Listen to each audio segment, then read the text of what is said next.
যাদের বাড়িতে অধিকাংশ লোকই পড়ে না, তারপরেও ঝালমুড়িতেও ঠোঙা করে না। গৃহপালিত পশুর বিষটা ফেলার জন্য ওই কাগজটা ব্যবহার করা হয়, ওটার নাম হচ্ছে গণশক্তি। গত দুদিনের হেডলাইনটা দেখবেন, পাকিস্তান বাংলাদেশের কাগজকেও লজ্জা দেবে ওদের হেডলাইন। এরা কমপ্লিটলি, এরা এই যেদিন সিঁদুর অপারেশন হলো, সাকসেসফুল অপারেশন, মাসুদ আজহারের পুরো ফ্যামিলিকে একেবারে ভ্যানিশ করে দিল ভারতের বীর সেনারা।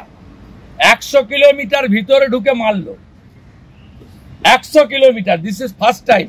1971-এও 100 কিলোমিটার ভিতরে যায়নি। সেই দিন একটা মক ড্রিলের কথা ভারত সরকার বলেছিল 7-তে, 6 তারিখে এই মিডনাইটে অ্যাকশন হয়েছে।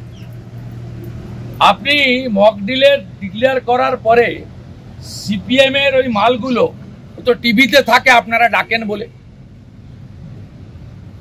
ওই চ্যাংড়াগুলো, ওদের একটা ভাটাংশ আছে, এদেরও কতগুলো আছে, 5বার করে ভোটে হেরেছে। সেলিম যেমন 3বার ভোটে হেরেছে পরপর, শতরূপ না কি একটা আছে, সেও 4-5বার ভোটে হেরেছে। সবগুলোই হারে ভোটে, আবার যত দাঁড়াবে হারবে। এবং হারা শুধু নয়, এরা সিকিউরিটি মানিও ফেরত পায় না। এরা প্রত্যেকের Facebook account, x account, Instagram খুলে দেখুন, নরেন্দ্র মোদীকে নিয়ে কি খিল্লিনা করেনি এরা। বলছে ইনি কোভিডের সময় থালা বাজাতে বলেছিলেন।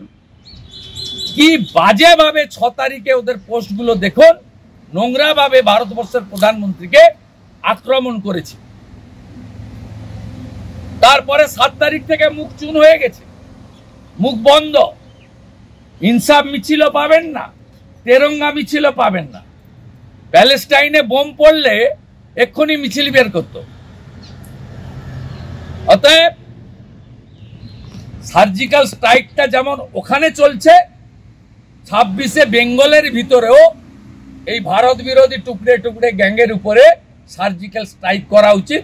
আর বিজেপিকে যদি বাংলায় মানুষ আনে, 24 ঘন্টার মধ্যে যাদবপুর থেকে এদেরকে চুলের মুঠি ধরে পিটাতে পিটাতে ভারতবর্ষের সীমান্তের বাইরে নিয়ে গিয়ে পাকিস্তানে ড্রোনে বেঁধে ফেলে দিয়ে আসবে।